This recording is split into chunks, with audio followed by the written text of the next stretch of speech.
This is how I made props for Spamalot. So to start this story off, I had to put up an awning because it had been raining earlier that day and all my surfaces were wet. So I had to grab a towel and dry off a few things. Before I could get to the shields, I had one already traced out, so I got to working on that one first. However, the rest of them had not been traced out, so I had to bring out my template and start tracing them out individually, one by one.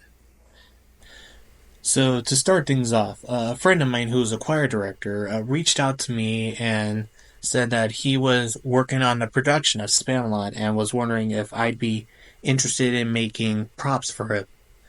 I told him, "You had me at Spamalot." So we got to talking, and eventually we started talking with the director of the show for what we wanted done. Initially, they wanted shields, swords, helmets, and a black knight armor with detachable arms. So, because I was working with the band director previously, I built him a Viking shield and a ship. So they kind of sort of had my resume on hand.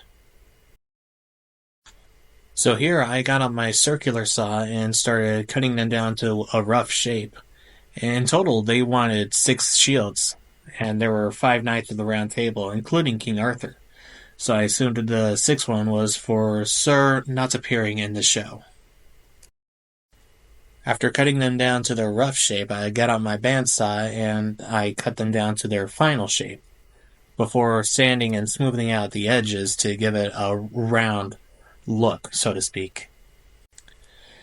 I wanted to get the shield started off first because I felt like they would be the most complicated as well as the biggest props on the table, so to speak. In fact, later on in the build, I had come to realize that truth soon enough.